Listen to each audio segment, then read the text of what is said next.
Let's do my makeup and talk about one of the biggest questions I always get. Did I know Japanese before I moved to Japan? How it came to be and what it looks like, level, my plans with it, etc, etc. I'm not gonna force myself to try and show y'all my Japanese skill firsthand. I do talk in Japanese on this channel here and there.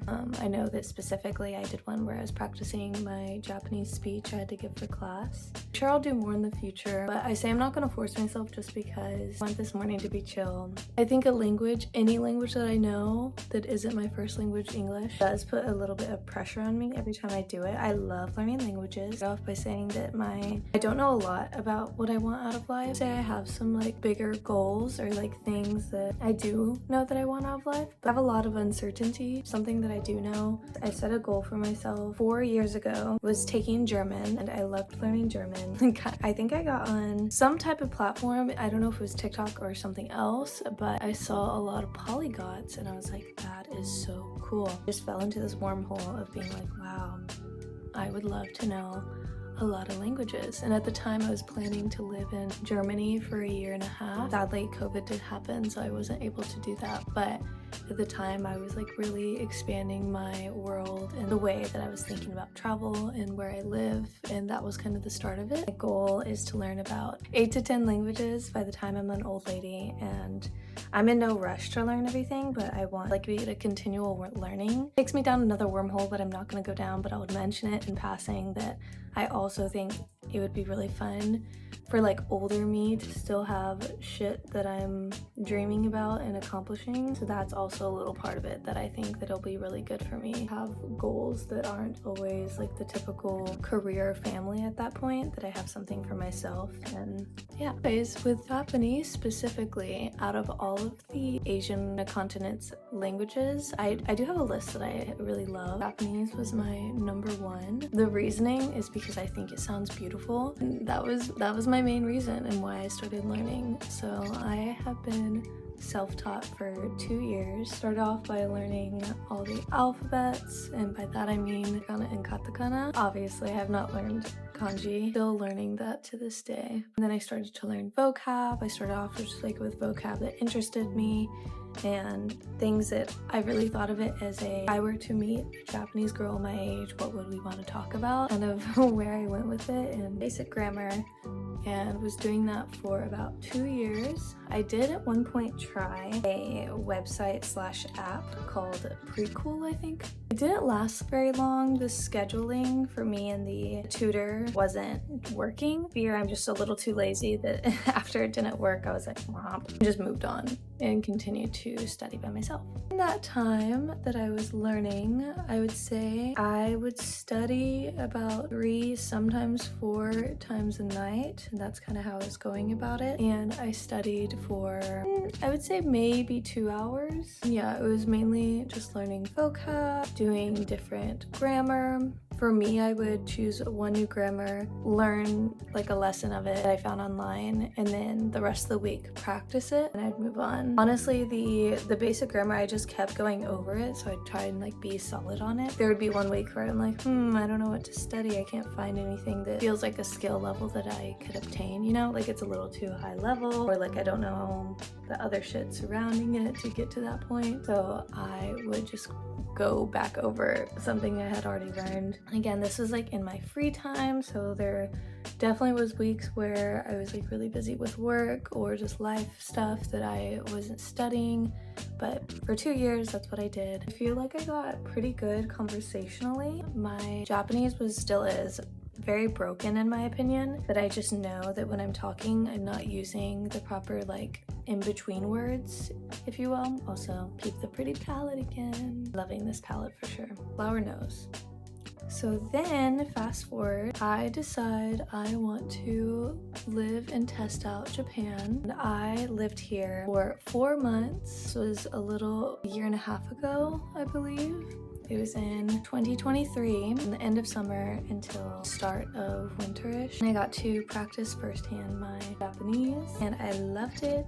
And I made lots of Japanese girlfriends and really pushing myself to meet and talk with them. Honestly, looking back, I'm surprised how confident I was, because the next part of this is when I was here, I just had a gut feeling. I was like, wow, I should live here. I had been living in Austin, Texas for about 8-9 years, something like that. I just was to myself being like, wow, I feel really stagnant in Austin. And when I first moved to Austin, leaving high school, I had a gut feeling that I was like, wow, I should live here. Like when I had visited, I remember like a feeling coming over me being like, I need to live here. And I had that same gut feeling when I was here in Japan, and I was a month from leaving Japan. I remember I was just walking around the city, headed somewhere, and I just had like this gut feeling. I was looking around and I was like, yeah, I need to test this out. I need to live here. At that point, I was still in the country, and I started looking into how I could get a visa.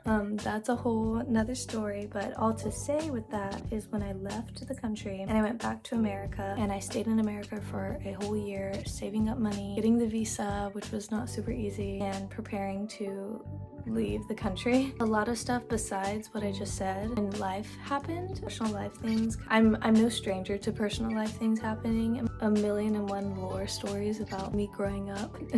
Maybe over time I'll share some, but I feel like my adulthood since being out of college has been a little more chill, and so it did throw me off guard a little bit to have to deal with something that I would consider maybe more in line with the traumas that I dealt with as a child slash just like growing up in the place that I did. That did throw me off, and because of that, I definitely put Japanese on the back burner. I obviously still was going after getting the visa. At that point, I definitely was like, wow, the perfect timing, I would love to leave. I put my effort into that and just like raising money, stopped studying my Japanese for that whole year. So I always still tell people that I've been 2 years self-taught, even though there was a year in between though that I took a whole break and I wasn't learning. And I barely ever was practicing. I obviously still retained the basics, but I lost a lot of knowledge, honestly. Being out of practice, it is hard on the language learning for sure. Got to Japan, I'm on a student working visa. The student part of that is a Japanese language school, so I'm not like in a college or anything. I've already gone to college. We don't need more university, which so far I've been here for about 5 months which is crazy. I feel like time since this time around, the last time I was here, the 4 months went by so slow. I felt like I had been here forever. It was amazing. And now I've been here for 5 months, and it feels slow in the way that it feels like 2 months or something, but time is going fast in the sense of it genuinely, like it's been 5 months. And I'm like, wow.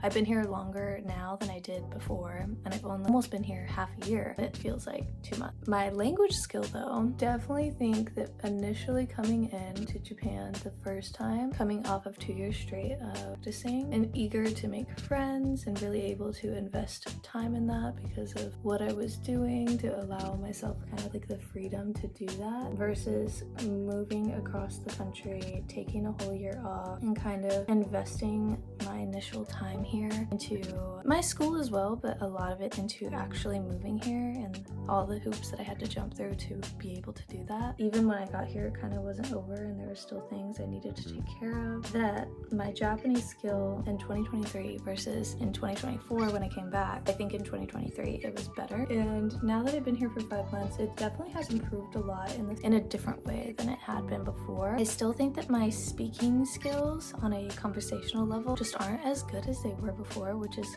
a little disappointing to say, but I feel like the new foundation that's getting built through the school is really, really good and something that is going to benefit me even more in the long run. The amount of grammar, I did not realize how much grammar there would be, but it makes sense. It makes sense. Because I'm paying for this, like I'm obviously going to get my money's worth and really put in the effort to do well. I did put a stipulation on myself that in March is when I'm really going to take my self-studying at home besides the actual studying we do and like learning we do at the school more seriously. It's the almost end of February right now for me. So by the time you see this, I will be implementing a study schedule and maybe making more content on that. I will say, like, we learn a new grammar or Just like we learn something new that we've never seen before in the Japanese language every single day, and we learn 5 new kanji a day. Confidently, I can say I know 295 kanji,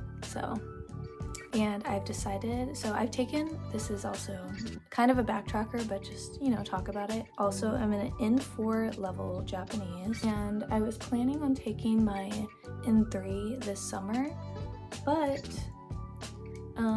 from recommendations of people doing the same thing I'm doing, everyone thinks that I should take my N2 instead, so that's a little nerve-wracking, but I think I'm gonna do it. I actually need to sign up for the test here in a couple weeks, I imagine. I'm confident in myself that I know that something like this I'm gonna take seriously, and I don't know exactly how taking the test here works. I took it back in America. I don't know. I need to look into it a bit more because I'm already curious, like if I fail, like how did it go to take another one? Like, what are the requirements to like pass it? And I'm confident in my determination because I do, when it comes to school things, I do like to do well. It has been funny being in like a school environment, and I haven't been in one in a very long time because I went to University of Texas, and that was the last time I had to try and get grades and just all of that. And even then it was a little different because of the program I was in. I wasn't getting like an ABC, I was getting a yes or a no to stay in my program basically. It's kind of the grades that I was getting. My Japanese language skill, I would say it's an N4, maybe debatably an N3 right now, if you talk to me. I'm hoping for my N2 this summer. If you don't know what I'm talking about at all, it's called the JLPT. It's a test that tests your language skill in Japanese. It's like the standard, at least from my knowledge, for a Japanese company to look at and be like, wow, what level are you? And you can say N1 through N5, N5 being the lowest, N1 being the highest, and they will know kind of fluent or not fluent you are. As I mentioned, I really like my Japanese language school. I talk about it on here every now and then. I have one main teacher, and then we have teachers that kind of rotate out. And so far, this is a second semester worth of school that I've been in. So this is the second semester, and my main teacher stayed the same, but the teachers that used to rotate out before, now I have different rotational teachers. And it kind of like the same problems or pros and cons have come up with these new teachers that the old teachers had too. Some people's teaching styles I don't love, and that would go for any teacher I've ever met in my entire life, that sometimes I click with a teacher and I'm really able to learn from them and understand them, and then sometimes me and a teacher do not vibe. Specifically, I know that the last semester, or when I first got here to Japan and started learning, there was one teacher, like she really liked me, but she was really rude to the guys, and it like kind of rubbed me the wrong way because it was for stuff that the girls would do too. Like we'd be on our phones or like say something and she'd be like, what? Like speaking Japanese, like don't speak in your native language. The girls would do it too, but the guys would get in trouble for it, and then I don't know, it just kind of rubbed me the wrong way that I was like, girl, like. And then there was one teacher that was really sweet, but sometimes she would really rush through something, and I've talked about this, that I'm a very, I like to ask questions type of person, especially when it comes to school, and I like to know why a lot, kind of to a fault, that I'm always asking why. The language, like if I don't know why, then I'm not going to use it myself. Like I really need to understand the meaning and why it happens and when to use it. Anyways, point being is I'd ask the teacher, and until I would fluster her because she was really trying to get through the whole thing in time. Not that I did not like her, but I don't think her teaching style really helped when it was her time to teach a new concept as much as it did with the others. And in the same way, the teachers I have for this new semester, there's one guy that I feel like I just irritate him a lot because I'll ask him a question and sometimes he's not able to answer it. So, and again, I've mentioned this on this channel before, that sometimes I'm a little sassy, and I do understand that this is probably a little rude, but we're not supposed to be on our phones. But sometimes if I ask him a question and he really can't answer it, and he's just like, girl, just like do it. Like he just kind of tells me to like, you don't need to know why. And I'm like, nah, I need to know why. Otherwise I'm not going to use this new sentence structure and this new touch point. I just look it up real quick on ChatGPT / I have an app called DeepL, which is a translator. I'll just look it up real quick and read it. I'm like, okay, that's what it means. And sometimes he'll catch me and he's like, Abigail, what are you doing? And I'm like, oh, you didn't know the answer, so I'm looking it up. And he's like, you know. And I'll like show him. I'm like, look, it's not like social media. Like the thing you just said, like that's it in English. So now I know. And he just kind of like rolls his eyes. I know it's a little sassy of me, but like I'm like, if I don't look it up now, like I'm not gonna know. I'm just gonna move on about my day. I really love learning Japanese. Again, such a beautiful language. Like honestly, the sound of it, I just love the sound of it. I'm really excited to get better at it. I would love in the next 2 years to feel very confident in my skill. I don't think I'll ever be a fluent learner, and I think that goes for any language I learn, that I'm not gonna be fluent unless I was native. That's just kind of how I feel about it, but I do think you can get to a pretty good point. And as long as I feel confident and know what I'm doing, like that's all that matters to me. So I'm very excited that I get this opportunity and I'm able to do this, and I'm able to have saved up enough money to make this happen for myself. I'm gonna try to make the most out of it too. I know that right now I feel a little like I could be studying more and gaining more from this school experience. We're on the come up. I needed to move. The banking, the apartment, just like moving my whole world over here, it did take a lot of effort and time and exhaustion. So I wasn't as focused as I could have been, but never too late.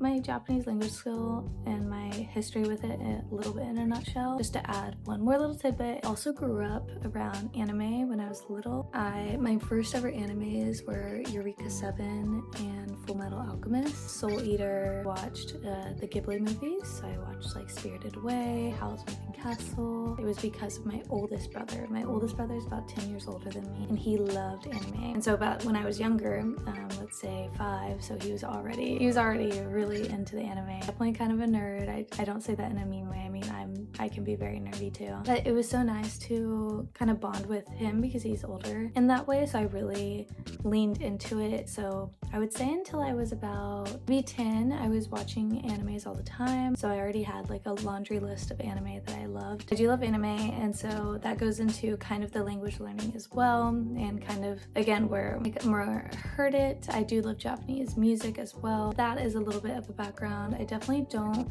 like to consider watching anime as learning for me per se, just because I don't want to regurgitate something that is kind of played up in fantastical world that is a show, something that's put on to kind of be dramatized. I don't like to take things from that too often or like when I watch it, I'm not there to learn. Now that I've been learning for as long as I have, when I do watch it, sometimes if you were to make me close my eyes and just listen and regurgitate what I think they're saying, probably can guess what the conversation is about from all the words that I understood, but it's not going to be a fluent like repeat the sentence fully. But I know enough words and vocab and Japanese to be able to be like, oh, they talked about XYZ, and I think it probably means something like this. I'll have to talk about it more, but that's all that came to my head when I was thinking about it. Everyone have a great day, and thanks so much for watching.